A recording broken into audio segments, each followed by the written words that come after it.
বিশ্বজুড়ে ভয়াবহ রূপ নিয়েছে করোনা ভাইরাসের সংক্রমণ। কোভিড-19-এ প্রতি মিনিটেই বাড়ছে মৃতের সংখ্যা। বাংলাদেশে ওই ভয়াল থাবা থেকে বাদ যায়নি। সংক্রমণের চতুর্থ ধাপে চলছে কমিউনিটি ট্রান্সমিশন। করোনার সব খবর, আপডেট এবং পরামর্শ নিয়ে আমাদের নিয়মিত আয়োজন corona update, presented by mister hygiene. সাথে আছি শামসুজ্জোহা। জীবাণুর বিরুদ্ধে নিরাপত্তায় হাতের কাছে যখন আছে সেফ হ্যান্ডস, চলুন কাজে হাত দিই আরো নিশ্চিন্তে। সেফ হ্যান্ডস, সেফ থাকুক অ্যাক্টিভ হ্যান্ডস। কাজী এন্টারপ্রাইজেস লিমিটেড। দেশে আরও 5 জন মারা গেলেন করোনা ভাইরাসে। নতুন করে শেষ 24 ঘন্টায় আরও 552 জনের শরীরে মিলেছে এই ভাইরাস।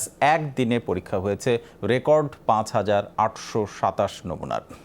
স্বাস্থ্য অধিদপ্তরের অতিরিক্ত মহাপরিচালক ডাক্তার নাসিমা সুলতানা নিয়মিত অনলাইন ব্রিফিংয়ে এসব তথ্য জানান। বলেন, মারা যাওয়া 5 জনই ঢাকার বাসিন্দা ছিলেন। এর মধ্যে 3 জন পুরুষ। সব মিলিয়ে মৃতের সংখ্যা এখন 175। সবশেষ 552 জন সহ দেশে সব মিলিয়ে করোনা আক্রান্ত 8,790 জন, বলছে স্বাস্থ্য বিভাগ। এখন পর্যন্ত প্রাতিষ্ঠানিক আইসোলেশনে আছেন 1,632 জন। শেষ 24 ঘন্টায় আইসোলেশনে পাঠানো হয় 168 জনকে। গত 24 ঘন্টায় 3 জন সহ এ পর্যন্ত সুস্থ হয়েছেন 177 জন। 552 জন।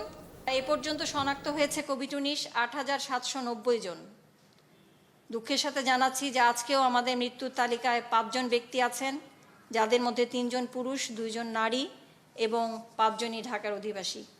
এ পর্যন্ত মৃত্যুবরণ করলেন 175 জন।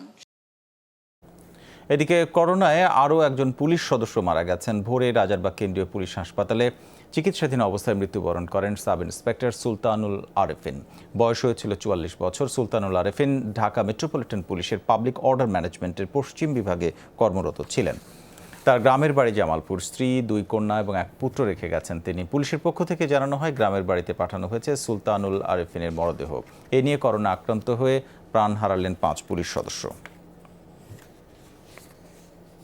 সুলতানুল আরেফিন নামে বাংলাদেশ পুলিশের আরেকজন গর্বিত সদস্য দেশ ও মানুষের জন্য আত্মত্যাগ করেছেন। তাকে নিয়ে এই পর্যন্ত বাংলাদেশ পুলিশের 5 জন দেশপ্রেমিক সদস্য দেশ ও মানুষের জন্য হাসি মুখে মৃত্যুকে বরণ করে নিলেন। আমরা তাদের প্রত্যেকের বিদেহী আত্মার মাগফিরাত কামনা করছি।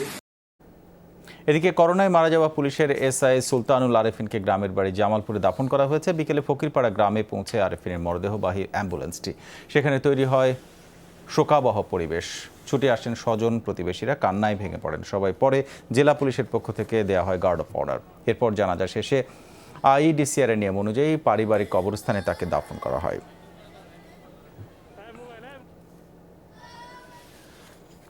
করোনা জয় করে কুর্মিটোলা জেনারেল হাসপাতাল থেকে বাড়ি ফিরলেন শিশুসহ 23 জন নারী পুরুষ। শনিবার করতালিতে তাদের বিদায় জানায় হাসপাতাল কর্তৃপক্ষ। শুরু থেকে হাসপাতালটির বিরুদ্ধে বিভিন্ন অভিযোগ থাকলেও সুস্থ হওয়াদের বেশিরভাগই খুশি বাড়ি ফিরতে পেরে। পরিচালক জানান, অভিজ্ঞতা বাড়ার সাথে সাথে সেবার মানও বাড়ছে কুর্মিটোলা জেনারেল হাসপাতালে। আইসিইউর সংখ্যা বাড়িয়ে 11টি থেকে 27টি করা হয়েছে বলেও জানান তিনি।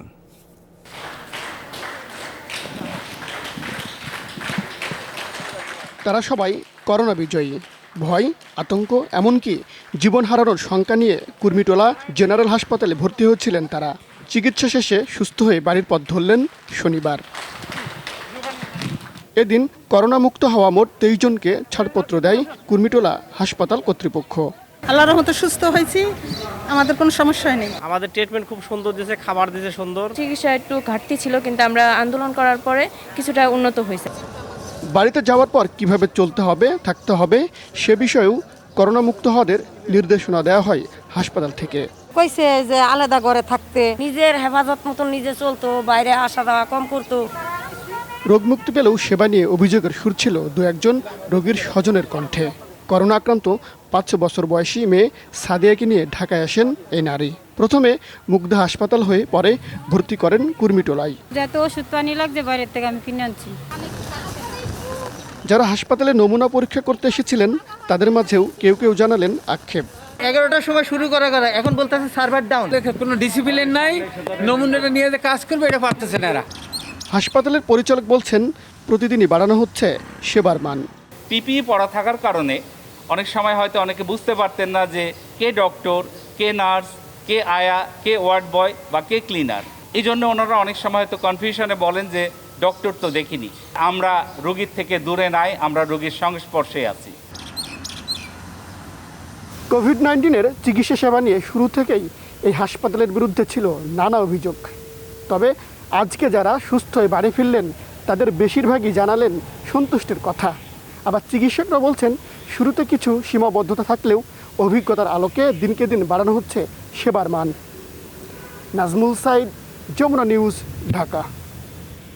উচ্চবিত্ত ঋণ পাবে, নিম্নবিত্ত ত্রাণ, মধ্যবিত্ত নিয়ম করে হাত ধুয়ে যান। করোনা দুর্যোগে সামাজিক যোগাযোগ মাধ্যমে এমন স্যাটার মধ্যবিত্তদের নিয়ে, যারা সংকটে পড়েও খাদ্য সাহায্য চাইতে পারছেন না, মুখ ফুটে বলতে পারছেন না তাদের কষ্টের কথা। এমন অবস্থায় কারো কারো 3 বেলা খাবার জোগানোই কঠিন। দেশে 4.25 কোটি নিম্ন মধ্যবিত্ত এবং মধ্যবিত্তের অনেকেরই এমন অসহায় এবং অমানবিক অবস্থা বলে জানিয়েছেন অর্থনৈতিক গবেষকরা। রিপোর্ট আলমগীর স্বপনের। রাজধানীর একটি স্কুল ও জিমে শারীরিক প্রশিক্ষকের খণ্ডকালীন কাজ করতেন স্বামী, আর স্ত্রী বসতেন বাবার দোকানে। এর মাঝেই তাদের 1 বছর 4 মাসের সংসারে গত 24 মার্চ ঘর আলো করে আসে কন্যা সন্তান। দুজনের আয়ে ভালোই চলে যেত নতুন সংসার, কিন্তু সংসার কি তা বুঝতে না বুঝতেই করোনায় উপার্জনের সব পথ বন্ধ। বড় সংকটে মিরপুরের নিম্ন মধ্যবিত্ত পরিবারটি। একটা ছোট বাচ্চা আসছে আমাদের নতুন ফ্যামিলিতে। এই করোনা ভাইরাসের ইসের মধ্যে আমাদের বলতে গেলে খুব অসহায় অবস্থা। ইনকাম যায় তো সংসার চলে যেত ভালো মতন, কিন্তু এখন তো কিছুই নেই, সব বন্ধ। এখন পরিবেশটাও একটু খারাপ। প্রায় একই অবস্থা মোহাম্মদপুরের লাউতলার আরেক দম্পতির। আয়ের প্রধান উৎস স্টেশনারির দোকান বন্ধ হয়ে যাওয়ায় 2 সন্তান নিয়ে দিশেহারা মধ্যবিত্ত পরিবারটি।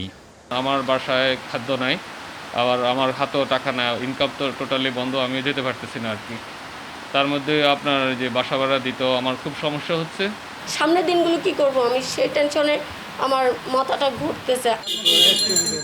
শ্যামলীর শিশু মেলায় খাবারের দোকান ষাটোর্ধ্ব মজনু মিয়ার। মাসে যা আয় হতো তা দিয়ে ভালোভাবে চলে যেত 9 সদস্যের পরিবারের, কিন্তু এখন 3 বেলা খাবারের সংকুলানি কঠিন। অসুবিধার মধ্যে আছে, ভীষণ অসুবিধা, যেটা কল্পনা মতো কেউ কাছে হাতও পাতা হয়ে যেতেছে না আর বলাও যেতেছে না। এডিবির তথ্য অনুযায়ী দেশে মধ্যবিত্তের সংখ্যা 3,70,00,000-এর মতো। সীমিত আয়ের এসব মানুষ করোনায় আছেন কোনো না কোনো সংকটে। কয়েক কেজি চালের হয়তো সংকট না, তাদের সংকটটা হলো হয়তো কারো বাসা ভাড়া, কারো ওষুধের সমস্যা, কারো বাচ্চার সমস্যা, বাচ্চার দুধ লাগবে। অর্থনীতি গবেষকরা এক্ষেত্রে নগদ অর্থ সহায়তা এবং টেলিফোনে চাহিদা অনুযায়ী খাদ্য পৌঁছে দেওয়ার পরামর্শ দিয়েছেন। যারা ঠিক খাদ্য সাহায্যের জন্য লাইনে দাঁড়াতে পারবেন না, তাদের জন্য আসলে নগদ সহায়তা দরকার। রেশন দোকান যেখানে, অর্থাৎ অল্প দামে খাদ্যপণ্য পাওয়া যাবে, সেটাও আরেকটা উপায় হতে পারে। এক ধরনের সাহায্য দিতেন 8,000 টাকা করে 2 মাস, তাহলে কিন্তু একভাবে এই নিম্ন মধ্যবিত্ত সহ দরিদ্র মানুষের এই ধরনের পরিস্থিতিতে ঘরে থাকাটা সহজ হতো। গবেষকরা বলছেন, করোনার বিস্তৃতি বিবেচনা করে মধ্যবিত্তদের নিয়ে কার্যকর পরিকল্পনা না করলে সামনে সংকট বাড়বে। আলমগীর স্বপন, যমুনা নিউজ, ঢাকা। ধীরে হলেও করোনার বিরুদ্ধে আশার আলো জ্বালালো রেমডেসিভির। কোভিড-19 আক্রান্তের চিকিৎসায় প্রয়োজনীয় ওষুধটি ব্যবহারের অনুমোদন দিয়েছে যুক্তরাষ্ট্রের ফুড অ্যান্ড ড্রাগ অ্যাডমিনিস্ট্রেশন। ওষুধ অনুমোদনের দিনেই মার্কিন প্রেসিডেন্টের অভিযোগের জবাব দিয়েছে বিশ্ব স্বাস্থ্য সংস্থা। তাদের দাবি, কোনো ল্যাবে নয়, প্রাকৃতিকভাবেই উৎপত্তি হয়েছে করোনা ভাইরাসের। করোনা মোকাবেলায় চূড়ান্ত কার্যকারিতা প্রমাণে দ্বিতীয় ধাপে রেমডেসিভিরের ট্রায়ালের অপেক্ষায় গবেষকরা।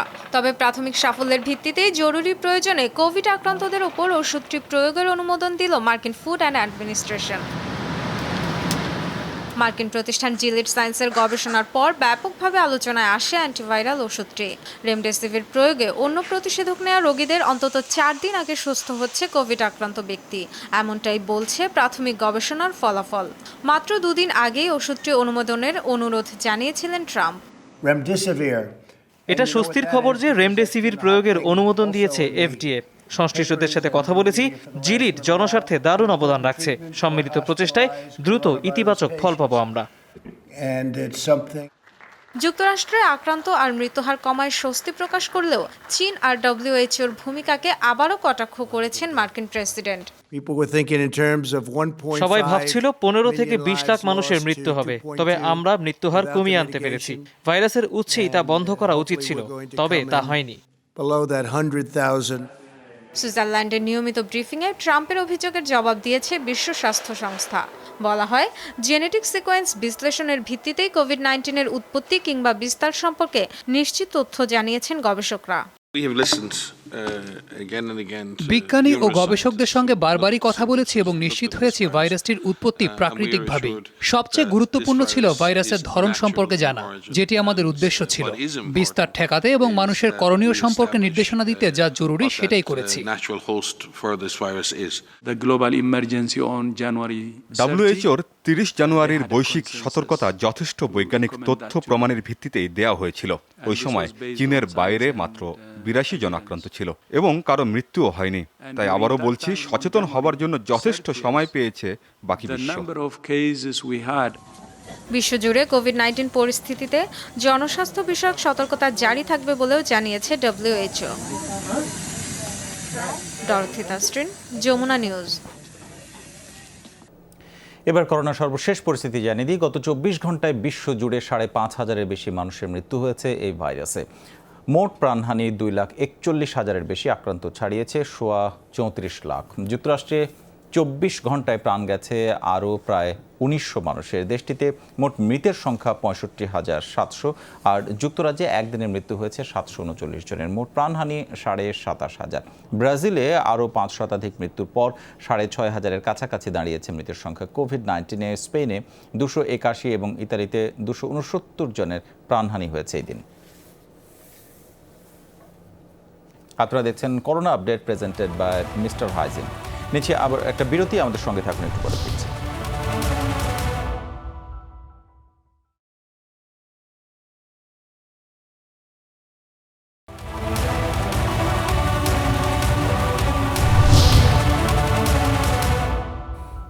দর্শক, আবারও ফিরে এলাম। আপনারা দেখছেন corona update presented by mister hygiene.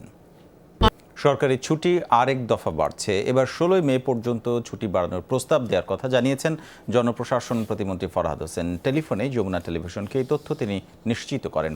প্রতিমন্ত্রী বলেন, দিন দিন করোনায় আক্রান্তের সংখ্যা বাড়ছে, সংক্রমণ ঠেকাতে ছুটি বাড়ানোর প্রয়োজনীয়তা রয়েছে। এরই মধ্যে প্রধানমন্ত্রীর কাছে প্রস্তাব পাঠানো হয়েছে। আগামীকাল স্বাক্ষরের জন্য আবারও পাঠানো হবে বলে জানান ফরহাদ হোসেন।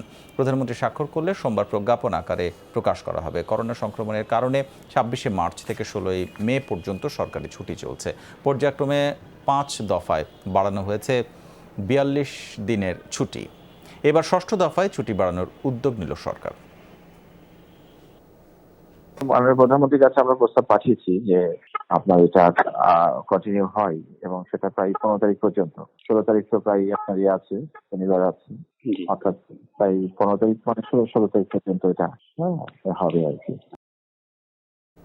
যানবাহনের সাথে পাল্লা দিয়ে পায়ে হেঁটে ঢাকায় ঢোকা মানুষের সংখ্যা দিন দিন বেড়েই চলেছে। শারীরিক দূরত্ব মানার প্রবণতাও কম। দিন যতই যাচ্ছে ততই পথে মানুষের ভিড় বাড়ছে। অনেক ক্ষেত্রে আইন শৃঙ্খলা রক্ষাকারী বাহিনী কিছুটা শিথিল, কোথাও বা পরিমিত শাস্তি মানে ফিরিয়ে দেয়া তাদের। রাজধানীর প্রবেশ মুখগুলোর এই চিত্র প্রতিদিনকার।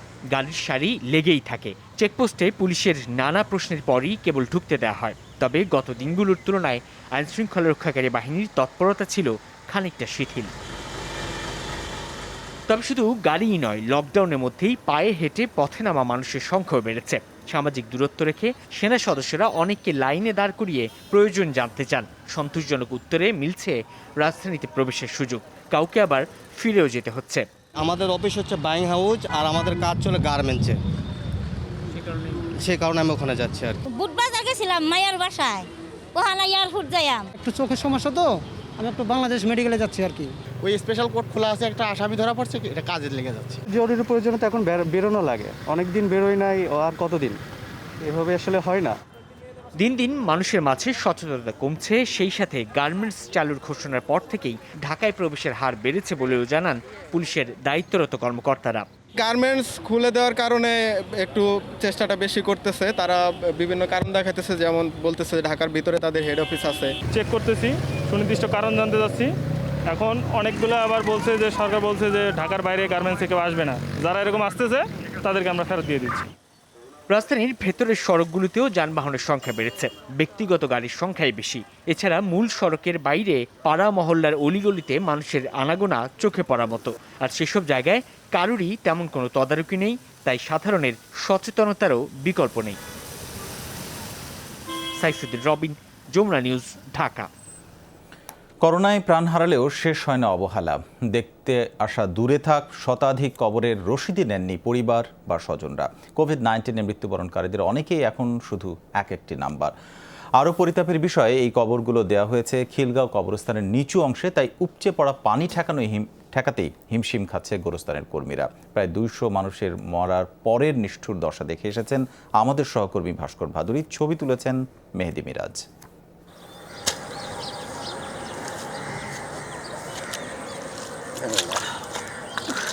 পঞ্চাশ পেরোনো হামিদ মিয়ার কাছে গোরখোদাটা এখন পেশার চেয়েও অনেক কিছু। আগের অভিজ্ঞতার আলোকে গেল 1 মাসে পুরো ভিন্ন চিত্র দেখছেন তিনি।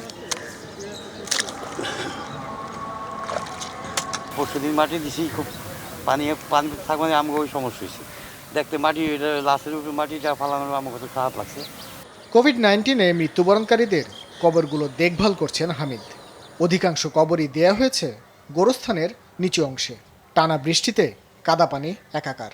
কবরগুলো রক্ষায় তাই প্রাণান্ত চেষ্টা হামিদ মিয়ার। সপ্তাহ একলেও করতে পারবো না, ওই যে 1-2টা করে ঠিক করুন আস্তে আস্তে। এই বৃষ্টির মধ্যে সমস্যা ঠিক করাটা। বুধবার পর্যন্ত এখানে দাফন হয় 191টি লাশ। এরই মধ্যে শুরু হয়েছে নতুন মাস, কিন্তু অনেক ক্ষেত্রেই কবর চিহ্নিত করা বা বুঝে নিতে আসেননি কেউই। অর্ধেকেরও বেশি কবরের রসিদই নেয়নি পরিবার বা স্বজন। তাই কার কবর, কেই বা আসবে সংস্কারে, কোনো কিছুই জানা নেই গোরস্থানের কর্মচারীদের।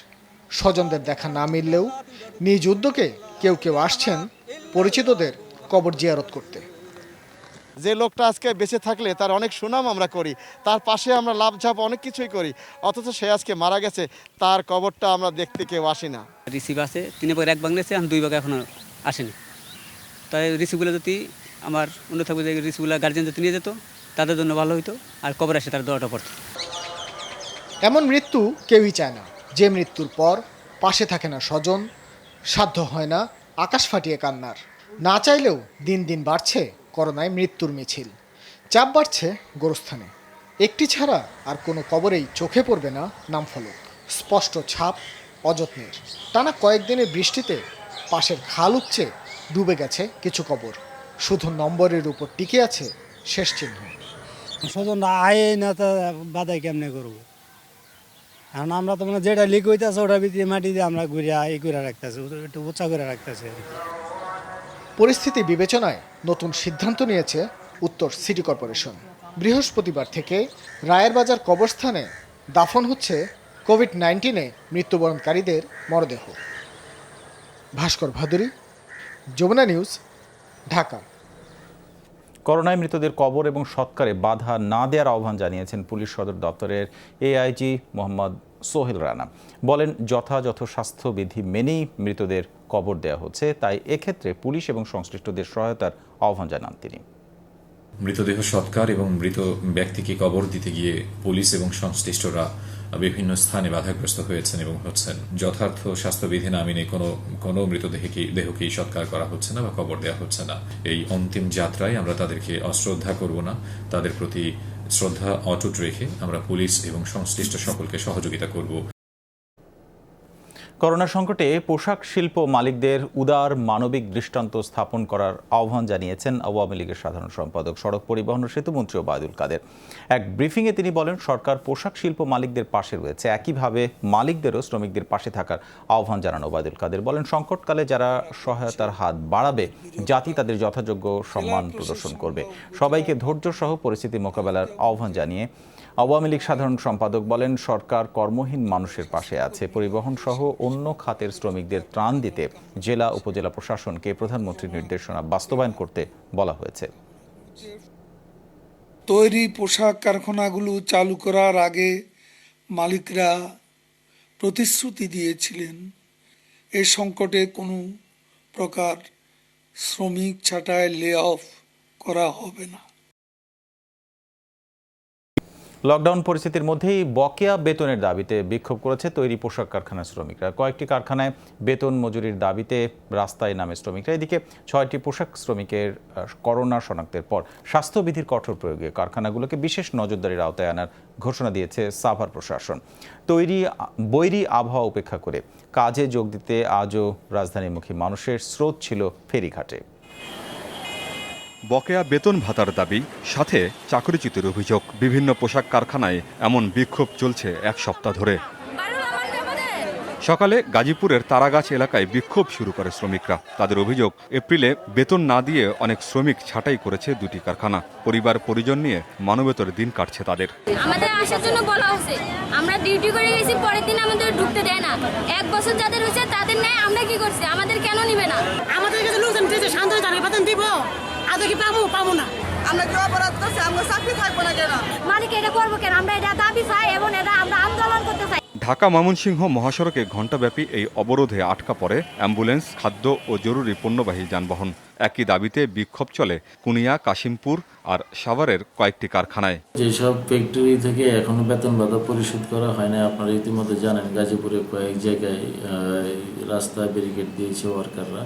আমরা ওই সকল সংশ্লিষ্ট ফ্যাক্টরির মালিকগণের সাথে কথা বলে এবং তাদের সংশ্লিষ্ট কর্মকর্তাদের সাথে কথা বলে, ওয়ার্কারদের সাথে কথা বলে কবে বেতন দিবে এই বিষয়টা সিলেক্ট হওয়ার পরে ওয়ার্কাররা মোটামুটি মেনে চলে যায় এবং ওয়ার্কাররা আশ্বস্ত হয়। সাভারে 6 পোশাক শ্রমিকের করোনা শনাক্তের পর জরুরি বৈঠক করেছে উপজেলা প্রশাসন। ইউএনও জানান, কারখানাগুলোকে বিশেষ নজরদারির আওতায় আনা হচ্ছে। সরকারের স্বাস্থ্য গাইডলাইন অনুযায়ী কঠোরভাবে মনিটরিং করা এবং বিজিএমই যে শর্ত সাপেক্ষে তাদের গার্মেন্টস গুলা খোলা রাখার কথা, এগুলো আমরা মনিটরিং করব। গেল কয়েকদিনের মতোই শ্রমজীবী মানুষের ভিড় ছিল ফেরিঘাটে। গুড়ি গুড়ি বৃষ্টির মধ্যেই পাটুরিয়া, দৌলতদিয়া ও শিমুলিয়া, কাঁঠালবাড়ি রুট হয়ে কর্মস্থলমুখী মানুষের ঢল ছিল দিনভর। আমিন বাবু, যমুনা নিউজ। আপনারা দেখছেন corona update, presented by mister hygiene. নিচ্ছে আবারও বিরতি, আমাদের সঙ্গে থাকুন।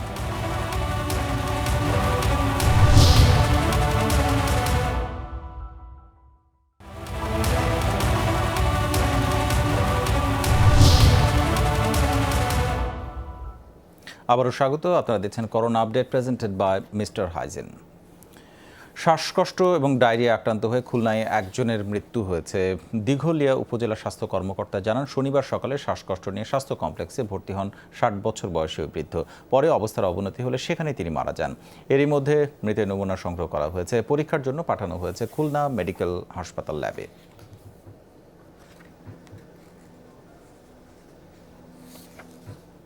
করোনা ছুটির মধ্যেই রমজানের 8ম দিনে দেশের বিভিন্ন শহরের সড়কে বেড়েছে জনসমাগম। দৈনন্দিন কাজের জন্য মানুষ বের হয়েছেন শহরের পথে ঘাটে। জেলা শহরের বাজারগুলোয় সকালে উপচে পড়া ভিড় দেখা গেছে, মানা হচ্ছে না শারীরিক দূরত্বের নির্দেশনা। অনেক জায়গায় মাস্ক বা পর্যাপ্ত সুরক্ষা ব্যবস্থা ছাড়াই লোকজন ঘুরছেন রাস্তায়। কোথাও কোথাও অযথাই তৈরি হচ্ছে জটলা।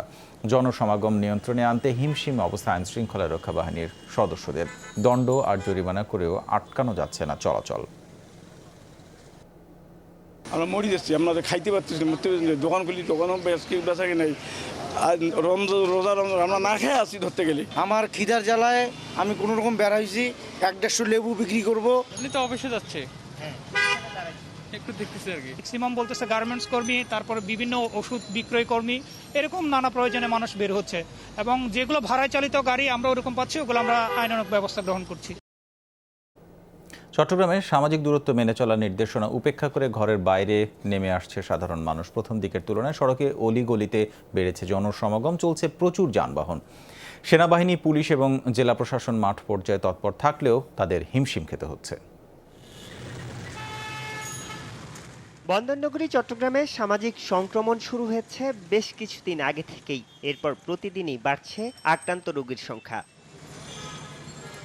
এ অবস্থায় সামাজিক দূরত্ব বজায় রাখার উপর জোর দিলেও কোনোভাবেই নিয়ন্ত্রণ করা যাচ্ছে না মানুষের ঘর থেকে বের হওয়া।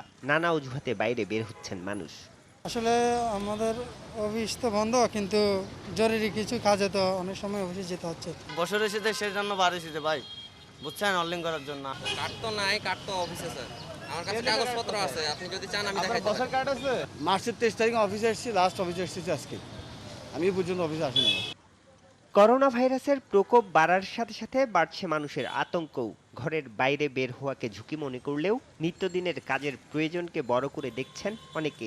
যেহেতু বন্দর খোলা আছে, আমাদের এক্সপোর্ট ইম্পোর্ট এগুলো খোলা আছে, তাই আমাদের বেরোতে হয়েছে। মানুষের চলাচল বেশি তো এই জন্য একটু ভয় লাগতেছে। ভয় লাগলেও আল্লাহ দিলে আল্লাহর নির্ভর থাকি মনোবল আছে না একটা, এই মনোবল ধরে চলি আগে আল্লাহ রসুল আলী এলাক করলে কত লেটে। মানুষকে ঘরে রাখতে কাজ করছে সেনাবাহিনী, পুলিশ সহ জেলা প্রশাসনের ভ্রাম্যমাণ আদালত। কিন্তু বর্তমান অবস্থায় মানুষকে ঘরে রাখতে হিমশিম খেতে হচ্ছে তাদেরও। এই অবস্থায় করোনার সংক্রমণ বাড়ার শঙ্কা তাদের। যখন গার্মেন্টস শুরু হয় এবং যখন গার্মেন্টসের কার্যক্রম শেষ হয় তখন প্রচুর পরিমাণ গাড়ি আমরা পাচ্ছি। তো আমরা মনে করতেছি যে এরকম যদি চলতে থাকে তাহলে অনেক বেশি আমরা ঝুঁকির সম্মুখীন হচ্ছি।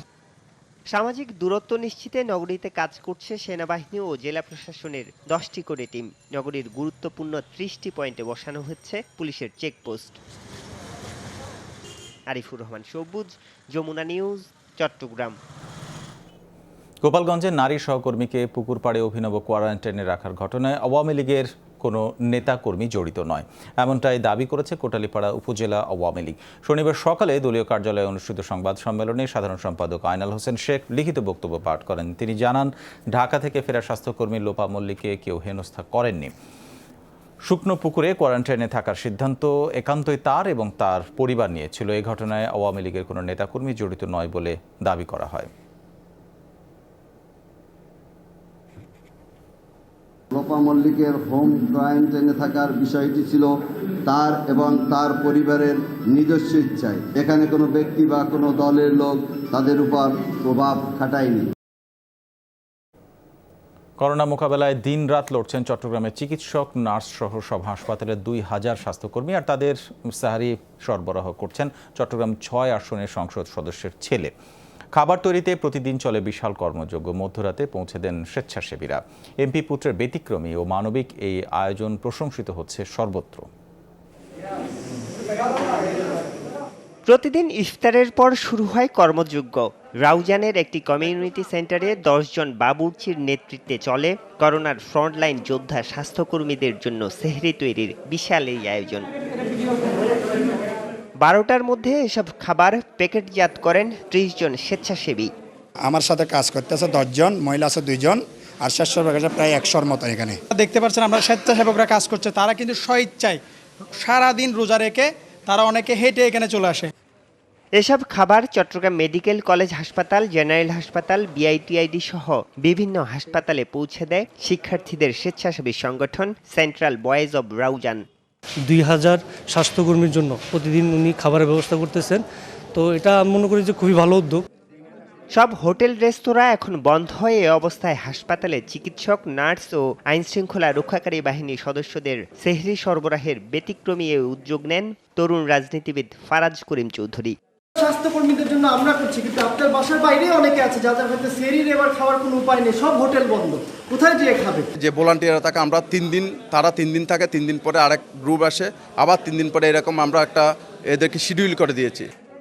মানবিক এ আয়োজনে যুক্ত হয়েছেন রাউজানের আওয়ামী লীগ ও অঙ্গ সংগঠনের নেতাকর্মীরাও। স্থানীয় সংসদ সদস্য জানালেন, পুরো রমজান জুড়ে চলবে এই কার্যক্রম। চট্টগ্রাম শহরে সকল হাসপাতালগুলোতে আমরা এই খাওয়াগুলো পৌঁছাচ্ছি। আজকে 6ম দিন, তো এরকম আরও 24 দিন আমরা এই খাওয়া প্রদান করব। আয়োজনটি উৎসর্গ করা হয়েছে সম্প্রতি করোনা আক্রান্ত হয়ে মারা যাওয়া সিলেটের চিকিৎসক মঈনুদ্দিনের প্রতি। আরিফুর রহমান সবুজ, যমুনা নিউজ, চট্টগ্রাম। বরিশালে করোনার প্রভাবে অসহায় মানুষের কল্যাণে জমানো অর্থ দিয়ে দৃষ্টান্ত স্থাপন করেছেন শারীরিক প্রতিবন্ধী বাদশা খান। অন্যের উপর নির্ভরশীল মানুষটির উদারতায় গর্বিত তার স্বজন এবং প্রতিবেশীরা। জন্ম থেকেই প্রতিবন্ধী বাদশা খান। সংসারের চাকা ঘুরে সরকারি ভাতা ও খুঁটিনাটি কাজের সামান্য আয়ে, যা থেকে ধীরে ধীরে জমিয়েছিলেন 5000 টাকা। করোনা মহামারীর সময়ে সঞ্চয়ের সেই পুরো টাকাই দান করে দিয়েছেন অসহায় মানুষের পাশে দাঁড়াতে। প্রতিবন্ধী ভাতা পাইছি 3000 টাকা, আর আমার ঘরে মেয়ের স্কুলের লেখাপড়ার জন্য 2000 টাকা জমাই রাখছি। আজকে মানুষের জীবন বাঁচানোর কাজ হয়েছে বেশি ফরজ। মানুষের পাশে যদি এখন না দাঁড়াই, এর খারাপ সময় মানুষের থাকতে পারে না। নিজে অন্যের উপর নির্ভরশীল বলেই অসহায় মানুষের কষ্ট বেশি নাড়া দিয়েছে বাদশা খানকে। বিশ্বাস করেন তার দানের সামান্য টাকাই হয়তো অনুপ্রাণিত করবে বিত্তবানদের। আমাকে দেখে আরও বিত্তবান ব্যক্তিরাও আগাই আসবে। হ্যাঁ, তারা গরিব দুঃখী মানুষের অনাহারে থাকবে না, কেউ কোনো মানুষ না খাইয়ে মরবে না, এটাই আমি কামনা করি। 4 ভাইয়ের মধ্যে দ্বিতীয় বাদশা। পরিবারের কারো অবস্থাই তেমন সচ্ছল নয়। এর মধ্যেও বাদশা খানের উদারতায় গর্বিত স্বজনার প্রতিবেশীরা। দোকানপাট করে খুব কষ্ট হয়, ভীষণ কষ্ট করে। মানুষের পাশে দাঁড়াইছে, তার জন্য আমরা খুশি। আমাকে আল্লাহ চালাবে। আমার পড়শি ছোট ভাই প্রতিবন্ধী মানুষ, কিছু নেই, ঘর নেই, বাড়ি নেই। সে মনে করছে সারাদিনে 3 বেলা খাবে না, 1 বেলা খাবে। তারপর আর 1 বেলা খাবার যদি অন্য মানুষকে দিতে পারে, এটাই তো মনের একটা আবেগ, এটাই তো একটা সাহস শক্তি মানুষকে। অসহায় মানুষের পাশে দাঁড়াতে বিপুল ধন সম্পদের দরকার হয় না, দরকার শুধু সদিচ্ছার। একথাই যেন আরেকবার প্রমাণ করলেন শারীরিক প্রতিবন্ধী বাদশা খান। কাউসার হোসেন, যমুনা নিউজ, বরিশাল। দর্শক, আপনারা দেখছেন corona update presented by Mister Hygiene. নিচ্ছি আরেকটা বিরতি, আমাদের সঙ্গে থাকুন।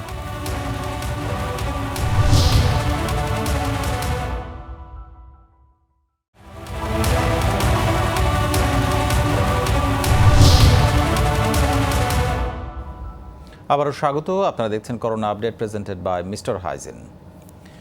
বিভিন্ন দেশে যখন করোনা মোকাবেলায় নানা ধরনের পদক্ষেপ নেওয়া হচ্ছে, তখন ব্রাজিলে খোঁড়া হচ্ছে গণকবর। অন্তত 1 মাস আগে থেকে এসব কবর খোঁড়া শুরু হয়েছে বলে জানিয়েছে বার্তা সংস্থা এপি। সাও পাওলোর একটি সমাধিক্ষেত্রে খোঁড়া হয়েছে কয়েক হাজার কবর। রিও ডি জেনিরোর ইরাজা সমাধি ক্ষেত্রে খোঁড়া হয়েছে 4000-এরও বেশি নতুন কবর। অন্যান্য সমাধি স্থানগুলোতেও চলছে এই কাজ।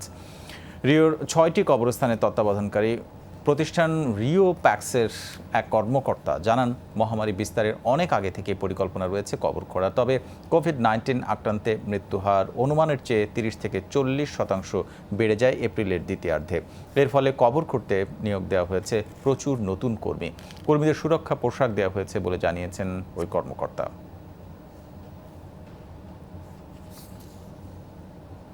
করোনা ভাইরাস মোকাবেলায় চলমান লকডাউনের কারণে স্থবির বিশ্ব, কর্মহীন হাজারো মানুষ, অর্থনৈতিক দুরবস্থা বিভিন্ন দেশের নাগরিকদের মাঝে তৈরি হচ্ছে ব্যাপক ক্ষোভ। তাই অবরুদ্ধ অবস্থার প্রতিবাদে দেশে দেশে রাস্তায় নেমে এসেছেন অনেকে। লকডাউন তুলে নেয়ার দাবিতে সশস্ত্র বিক্ষোভ হয়েছে যুক্তরাষ্ট্রে। মার্কিন অঙ্গরাজ্য মিশিগানে 15 মে পর্যন্ত লকডাউনের মেয়াদ বাড়ানোর ঘোষণার পরই ক্ষোভে ফেটে পড়ে বাসিন্দারা। মিশিগান ইউনাইটেড ফর লিবার্টির ব্যানারে নজিরবিহীন বিক্ষোভে কয়েকশো মানুষ জড়ো হয় পার্লামেন্টের সামনে। দাবি দূর করতে হবে অচল অবস্থা। এমনকি পার্লামেন্ট ভবনের ভেতরেও ঢুকে পড়ে একদল সশস্ত্র বিক্ষোভকারী, প্রতিহত করে পুলিশ। আরেক রাজ্য ক্যালিফোর্নিয়ায় স্টে অ্যাট হোম নির্দেশের বিরুদ্ধে পথে নামে কয়েকশো মানুষ। সান ফ্রান্সিসকোয় লকডাউন শিথিলের কথা থাকলেও সমুদ্র সৈকত সহ বিভিন্ন স্থানে ভিড় বাড়ায় আবারও আরোপ হয় কড়াকড়ি। তবে তা মানতে নারাজ সাধারণ মানুষ। স্বাস্থ্য বিভাগ অতিরঞ্জন করছে এবং জনগণকে অহেতুক ভয়ের মধ্যে রাখছে। আমাদের সুইডেনের মডেল অনুসরণ করা উচিত। সামাজিক দূরত্ব, পরিচ্ছন্নতার সাধারণ কিছু নিয়ম মেনে চললেই নিরাপদ থাকা সম্ভব। এখন যেভাবে চলছে তাতে ভবিষ্যতে ভাইরাসের চেয়ে বেশি ক্ষতি হচ্ছে। কেবল করোনা ভাইরাসেই মানুষ মরছে না, হার্ট, কিডনির সমস্যা, ডায়াবেটিস সহ আরও বহু রোগে ভুগছে মানুষ। তারা যে চিকিৎসা পাচ্ছে না সেটা কেউ খেয়ালই করছে না। একই চিত্র ইলিনয়, জর্জিয়া, নিউ ইয়র্ক সহ যুক্তরাষ্ট্রের বেশ কয়েকটি অঙ্গরাজ্যে। নিউ ইয়র্কের লং আইল্যান্ডে গাড়ি নিয়ে মেগা র্যালিতে অংশ নেন লকডাউন বিরোধীরা। অবরুদ্ধ আর কর্মহীন ইউরোপের বহু মানুষ। তাই ঘরে থাকার নির্দেশ তুলে নেয়ার দাবিতে পথে নেমেছে অস্ট্রিয়া, জার্মানি, চেক রিপাবলিকের বাসিন্দারাও। বার্লিনে বেশ কয়েকজন বিক্ষোভকারীকে আটক করে পুলিশ। নতুন ভ্যাকসিন আবিষ্কার না হওয়া পর্যন্ত কি ঘরে বসে থাকতে হবে? অর্থনৈতিক সহায়তা নেই, প্রণোদনা নেই, আমরা কিভাবে ঘরে বসে থাকব? সরকারের লকডাউনের বিরুদ্ধে বিক্ষোভ হয়েছে দক্ষিণ আফ্রিকা, মেক্সিকো আর লেবাননেও। ডরথি তাস্ট্রিন, যমুনা নিউজ। করোনা ভাইরাস প্রকোপের মধ্যে নতুন ঝুঁকিতে শিশুরা। মহামারীতে বিপর্যস্ত দেশগুলোয় হঠাৎই বেড়েছে বিরল কাওয়াসাকি রোগের বিস্তার। আক্রান্ত শিশুদের প্রায় সবাই কোভিড-19 পজিটিভ। উপসর্গে মিল থাকায় কঠিন হচ্ছে রোগ শনাক্তকরণ, বাড়ছে মৃত্যু ঝুঁকি। করোনা এবং কাওয়াসাকির মধ্যে যোগসূত্র খতিয়ে দেখতে এরই মধ্যে গবেষণা শুরু করেছে যুক্তরাষ্ট্র এবং ব্রিটেন সহ 6 দেশ। শুরুতে কেবল বয়স্করা ঝুঁকিতে থাকলেও এখন করোনার শিকার হচ্ছে শিশুরাও। উদ্বেগের বিষয় হলো কোভিড-19 আক্রান্ত অনেক শিশুর মধ্যেই দেখা দিচ্ছে বিরল কাওয়াসাকি ডিজিজ সিনড্রোম। ইতালি সহ করোনার হটস্পট প্রায় সব দেশেই হঠাৎ বেড়েছে কাওয়াসাকি ডিজিজের প্রকোপ। এর সাথে কোভিড-19 সম্ভাব্য যোগসূত্র ভাবাচ্ছে চিকিৎসকদের। করোনা আক্রান্ত হলে শিশুদের ক্ষেত্রে সুস্থতার সম্ভাবনা অনেক বেশি, কিন্তু কাওয়াসাকির জটিলতায় বাড়ছে মৃত্যু ঝুঁকি। সাধারণত 2 বছরের কম বয়সীদের মধ্যে এ রোগ প্রকট হয়। কিছুদিন ধরে এ ধরনের শিশু রোগী অস্বাভাবিক বেড়ে গেছে। রক্তনালী প্রসারিত হওয়ার বিপজ্জনক যে উপসর্গ এ রোগে দেখা দেয়, যে জন্য শিশুর প্রাণও যেতে পারে, সে উপসর্গ এসব ক্ষেত্রে বেশ দৃশ্যমান। কাওয়াসাকি রোগে 5 দিন বা তারও বেশি সময় তীব্র জ্বরে ভোগে শিশু। সারা শরীরে র্যাশের পাশাপাশি গলা ফুলে যাওয়া আর ব্যথাও আছে উপসর্গের তালিকায়। এমনি ঠিকঠাক থাকলেও যে কোনো মুহূর্তে রক্তচাপ অত্যাধিক বেড়ে কিংবা কমে শকে চলে যেতে পারে শিশুরা। ক্ষতিগ্রস্ত হতে পারে রক্তনালী, হৃৎপিণ্ড সহ অন্যান্য অঙ্গ প্রত্যঙ্গ। শিশুদের মধ্যে বিরল যে উপসর্গটি ইদানিং দেখা দিচ্ছে, সে ব্যাপারে সারা দেশে বিশেষজ্ঞ চিকিৎসকদের বার্তা দেওয়া হয়েছে। কিছু শিশু এমনও পেয়েছি যারা কোনো স্বাস্থ্য জটিলতায় ভুগছিল না, কিন্তু মারা গেছে। তারা সংখ্যায় কম হলেও বিষয়টি চিন্তার। এর সাথে কোভিড-19 যোগসূত্র বুঝতে গবেষণা চলছে। যুক্তরাষ্ট্র, যুক্তরাজ্য, ফ্রান্স, ইতালি, স্পেন আর সুইজারল্যান্ডে করোনা মহামারীর 4 মাসে কাওয়াসাকি রোগে আক্রান্ত হয়েছে কমপক্ষে 100 শিশু। সাধারণ সময়ের চেয়ে যা কয়েক গুণ বেশি। তবে করোনা ও কাওয়াসাকির উপসর্গ আলাদাভাবে চিহ্নিত করা নিয়েই বেশি উদ্বিগ্ন চিকিৎসকরা। কাওয়াসাকি সিনড্রোম বিরল হলেও এর চিকিৎসা অজানা নয়, তাই দ্রুততম সময়ে রোগ শনাক্ত করে চিকিৎসার প্রস্তুতি নেওয়া হচ্ছে। ইদানিং রোগের মাত্রা বেড়ে গেলেও করোনা মহামারীর সাথে এর সম্পর্ক এখনো অস্পষ্ট। কাওয়াসাকি সিনড্রোমের জন্য পরীক্ষিত চিকিৎসা আছে বিশ্বে, তবে জানা নেই রোগের কারণ। ধারণা করা হয় 70-80 দশকে জাপানে প্রথম ছড়ায় বায়ুবাহিত রোগটি। নুজহাত কামাল, যমুনা নিউজ। করোনার কারণে জার্মানিতে উচ্চশিক্ষা নিতে যাওয়া প্রবাসী বাংলাদেশিরা বিপাকে পড়েছেন। দেশটির সব শিক্ষা প্রতিষ্ঠান বন্ধ থাকে, অলস দিন কাটছে তাদের। তবে অনলাইনে শিক্ষা কার্যক্রম চালু হলেও পরীক্ষা নিয়ে বাড়তি চিন্তায় পরীক্ষার্থীরা। উচ্চশিক্ষার জন্য বিদেশের মাটিতে পাড়ি জমালেও করোনায় অনিশ্চয়তার মুখে এখন জার্মানিতে বসবাসরত বহু বাংলাদেশি শিক্ষার্থী। শিক্ষা প্রতিষ্ঠান বন্ধ থাকায় বাড়ছে নানামুখী দুশ্চিন্তা। অনলাইন ক্লাসেসগুলো চলা সত্ত্বেও আমাদেরকে অনেকগুলো অ্যাসাইনমেন্ট দেওয়া হচ্ছে, আর লাইব্রেরি অ্যাক্সেস না থাকায় ঠিক আগের মতো একসাথে বসে ফলপ্রসূভাবে অ্যাসাইনমেন্টগুলো করাও যাচ্ছে না। বর্তমানে করোনা পরিস্থিতির জন্য কাজ বন্ধ থাকায় আমাদের ব্যাংকে জমানো অর্থের উপর নির্ভরশীল থাকতে হচ্ছে। সব শিক্ষা প্রতিষ্ঠান অনলাইনে কার্যক্রম চালু করলেও তাতে বাড়ছে না আগ্রহ। এমনকি পরীক্ষা নিয়েও পড়তে হচ্ছে বিপাকে। গত সেমিস্টারের কিছু পরীক্ষা করোনা ভাইরাসের কারণে স্থগিত হয়ে আছে। এই পরীক্ষাগুলো কবে হবে আমরা এখনো কোনো নির্দেশনা পাইনি। এই পরীক্ষাগুলো যদি এই সেমিস্টারে হয় সেক্ষেত্রে এটা আমাদের জন্য বাড়তি চাপ তৈরি করবে। আমাদের ক্যাম্পাসে সকল কার্যক্রম বন্ধ আছে, ক্লাসগুলো আপাতত অনলাইনে হচ্ছে। পরিস্থিতি ঠিক হয়ে গেলে হয়তো খুব শীঘ্র আমরা ক্যাম্পাসে গিয়ে ক্লাস করতে পারবো। এদিকে ছুটিতে দেশে এসে আটকে পড়া শিক্ষার্থীরাও ফিরতে পারছেন না। এমন সংকটময় পরিস্থিতিতে জানা নেই কবে স্বাভাবিক হবে জীবনযাত্রা। আমি মূলত সেমেস্টার ব্রেকে দেশে এসেছি, কিন্তু করোনা ভাইরাসের কারণে যাবতীয় ফ্লাইট বন্ধ হয়ে যাওয়ায় আমি জার্মানি ফিরে যেতে পারছি না, এবং কবে যেতে পারবো তার কোনো নিশ্চয়তা নেই। করোনা পরিস্থিতির কারণে বর্তমানে আমরা আমাদের থিসিস পেপার জমা দেওয়ার ক্ষেত্রে অনেকটা পিছিয়ে পড়েছি, এবং যার দরুন আমরা ফুল টাইম জবের ক্ষেত্রে অ্যাপ্লাই করতে পারছি না। পড়ালেখার পাশাপাশি যে সকল শিক্ষার্থী কাজে যুক্ত ছিলেন সব বন্ধ থাকায় আর্থিক সংকটে পড়তে হচ্ছে তাদের। মাসখানেক ধরে বন্ধ সকল ক্যাম্পাস কার্যক্রম, তবে চলছে অনলাইনে ক্লাস। জার্মান সরকারের ঘোষণা অনুযায়ী এই মাসে পুনরায় চালু হতে পারে সকল ক্যাম্পাস কার্যক্রম। তবে এই বিষয়ে কোনো নির্দিষ্ট দিক নির্দেশনা না থাকায় বেশ শঙ্কিত শিক্ষার্থীরা। জার্মানির বায়ার্ন থেকে মোহাম্মদ শামসুজ্জামান উদয়, যমুনা নিউজ। ওমানে ব্যক্তি উদ্যোগে অসহায় প্রবাসী বাংলাদেশিদের মাঝে খাদ্য সহায়তা বিতরণ করেছেন ব্যবসায়ী শহীদুল ইসলাম। মাস্কাটের আল সেব এলাকায় ত্রাণ বিতরণ কর্মসূচি চালান তিনি। করোনার কারণে দেশটিতে সব কাজকর্ম বন্ধ থাকায় অনেকটা না খেয়ে দিন পার করতে হচ্ছে বহু প্রবাসী বাংলাদেশিকে। তাদের সহায়তায় এগিয়ে এসেছেন বেশ কয়েকজন প্রবাসী ব্যবসায়ী। তারা বলছেন বিশ্বের কঠিন এই সময়ে বিত্তশালীদের এগিয়ে আসতে হবে সহায়তায়। এর আগে বাংলাদেশিদের মাঝে ত্রাণ সহায়তা দেন আতিকুল ইসলাম এবং ফরহাদ সহ বেশ কয়েকজন ব্যবসায়ী। কাজকর্ম করতে পারতেছি না, দোকানপাট সব বন্ধ, এখন বারোইলে পুলিশে তাবড়ায়, আর খাওয়া দাওয়ারও সমস্যা, বেতনও পাই নাই, দোকান টাকা সব বন্ধ, আমরা খুব বিপদে আছি। আমাদের হাতে যাওয়া অর্থ সঞ্চয় ছিল তা এখন প্রায় শেষের দিকে, তো আমরা প্রবাসীরা মানে অনেক অনেক কষ্টের মধ্যে রয়েছে। আমরা এখন কাজ নাই, কাম নাই, ঘরে আমাদের খানা টানা সব দিকে কষ্ট। আমাদের যে কি দিন যাইতেছে আমরা শোনা জানতে আছি, এক আল্লাহ ছাড়া আর আমাদের কেউ নেই পাশে, না আছে মা, না আছে বাপ, না আছে আমাদের কেউ। করোনার সতর্কতায় বদলে গেছে মানুষের দৈনন্দিন অভ্যাস আর জীবনযাত্রা। জীবাণুমুক্ত থাকতে রয়েছে পরিচ্ছন্নতার তাগিদ। এই অবস্থায় ফিলিপাইনের রাস্তাঘাটে সবাই বহন করছেন ছোট স্যানিটাইজার ব্যাগ, মাস্ক, গ্লাভস সহ প্রয়োজনীয় সুরক্ষা সরঞ্জাম কাছে রাখতে এই ব্যাগই ভরসা তাদের। পথে বের হয়েছেন কিন্তু মাস্ক পরা নেই, এমন মানুষ পাওয়া যায়।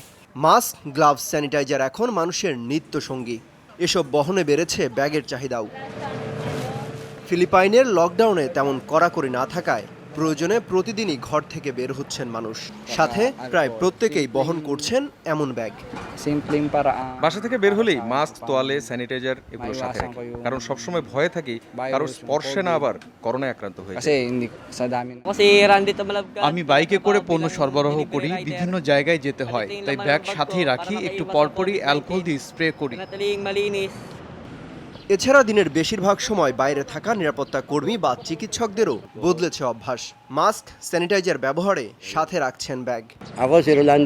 এই অঞ্চলে ট্রাফিক কমান্ডার হিসেবে কাজ করছি। সারাদিনে বিভিন্ন জনের সাথে কথা বলতে হয়, তাই নিজের সুরক্ষায় সবকিছুই সাথে রাখি।